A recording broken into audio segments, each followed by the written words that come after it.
गांव नरौली अपनी शांति और हरियाली के लिए जाना जाता था, लेकिन गांव के कोने में खड़ा एक विशाल और डरावना बरगद का पेड़। दिन में ये आम पेड़ जैसा लगता था, लेकिन रात होते ही इस पर किसी अजनबी शक्ति का साया महसूस किया जाता। सुबह का समय था। रामलाल काका, बरगद के पेड़ के बारे में सुना है मैंने। लोग कहते हैं वहाँ कुछ अजीब होता है। ऐसा मत बोलो बेटा, वो पेड़ अशुभ है, वहाँ जाना मना है। पर क्यों? क्या सच में वहाँ कोई आत्मा रहती है? मैंने खुद देखा है। उस पेड़ पर सफेद साड़ी पहने एक औरत को, उसकी लाल आंखें, उलझे हुए लंबे बाल और वो हंसी, उफ, वो हंसी आज भी कानों में गूंजती है। वो कौन थी? उसका नाम था कमला। उसके साथ गांव वालों ने बहुत अन्याय किया था। कुछ देर वहाँ रुकने के बाद वो दोनों चौपाल से उठ जाते हैं और एक खोखे की तरफ चाय पीने जाने लगते हैं। रवि भाई, तुम्हें क्या लगता है, क्या गांव वाले सही कह रहे हैं? पता नहीं यार, मुझे तो विश्वास नहीं हो रहा था। एक पल को तो मुझे ये लगा ये लोग फेंक रहे हैं लंबी लंबी, यूं ही डर का माहौल बनाने के लिए। क्यों ना खुद जाके सच्चाई पता की जाए? क्यों, क्या कहते हो? मैं भी यही बोलने वाला था तुमसे। पता तो करना पड़ेगा, आखिर सच्चाई क्या है उस पेड़ की। शाम ढलने लगती है।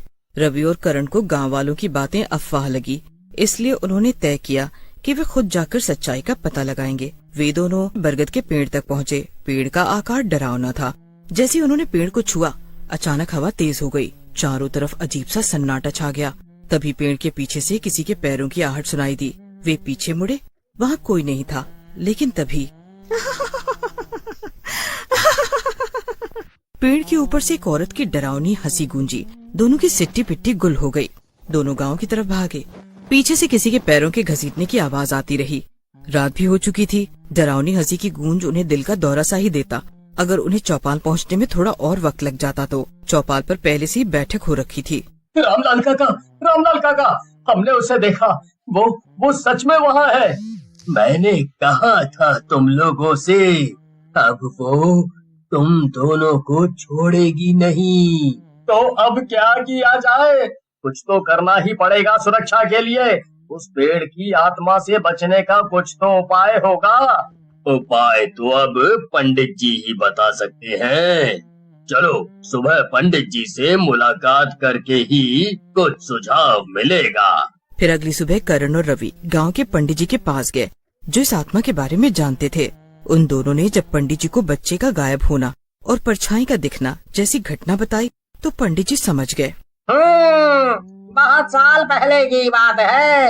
इस गांव में एक कमला नाम की औरत थी। कमला इस गांव की सबसे सुंदर लड़की थी, लेकिन गांव वालों ने उसे डायन कहकर जिंदा जला दिया था। मरते समय उसने श्राप दिया कि जो भी उस पेड़ के पास जाएगा वो उसे मौत के घाट उतार देगी।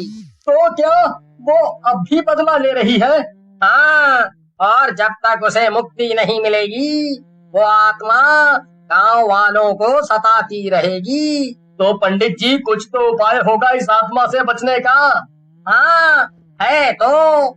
चलो रात को सबको पेड़ के पास इकट्ठा होने के लिए कहो, मैं वहीं मिलूंगा पूरी तैयारी के साथ। फिर वे दोनों चले गए और पूरे गांव वालों को पंडित जी की सूचना दे दी। रात को गांव वालों ने हवन शुरू किया। अचानक तेज हवाएं चलने लगी। फिर से वही डरावनी हंसी गूंजी। पेड़ के ऊपर से कमला की आत्मा प्रकट हुई। तुम्हें लगा कि मुझे जलाने से मेरा अंत हो जाएगा?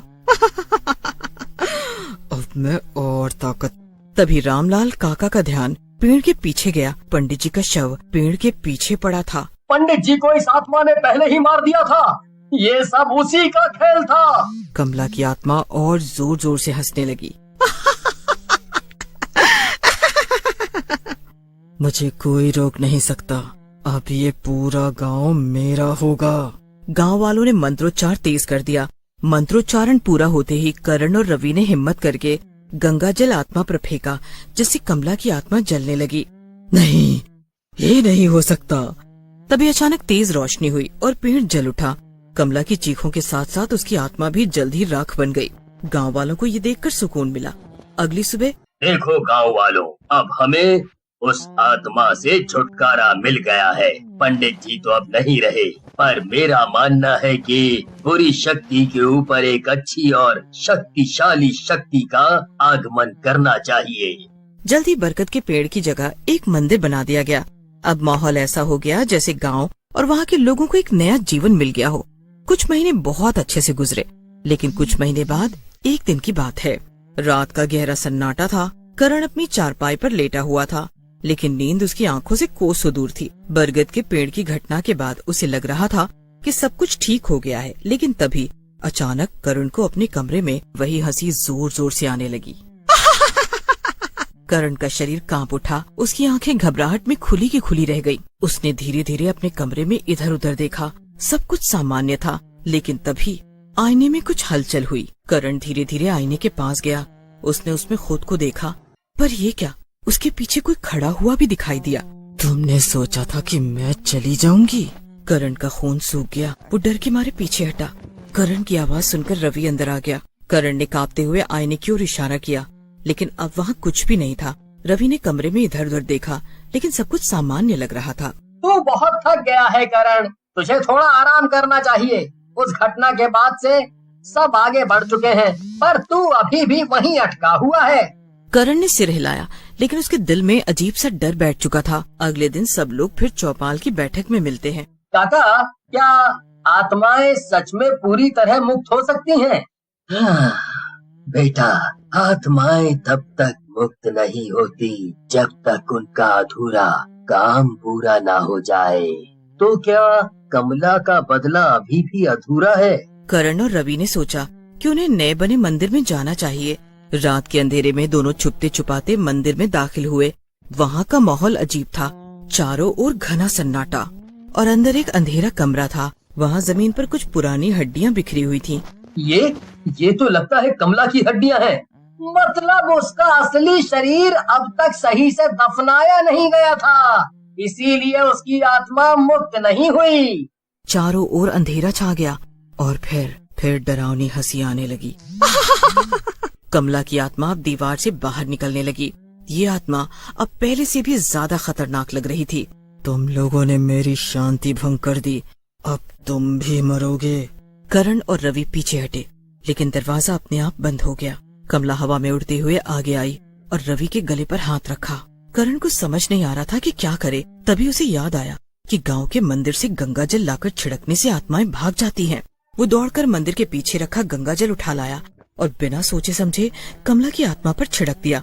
कमला जोर से चिल्लाई, नहीं, नहीं, नहीं। कमला की आत्मा पूरी तरह जलने लगी। जैसे तैसे रवि और करण अपनी जान बचाकर बाहर निकले और घर पहुँचे। फिर सुबह होते ही उन दोनों ने गांव वालों को पूरा सच बताया। फिर उन्होंने कमला की हड्डियों को उचित विधि विधान से गंगा में प्रवाहित किया। अब कमला की आत्मा को असली मुक्ति मिल चुकी थी। अब गांव पर कोई श्राप नहीं रहेगा। आखिरकार ये सब खत्म हुआ। यहाँ भी सुबह होते ही गांव फिर से पहले की तरह शांत हो गया और हरियाली भरा हो गया।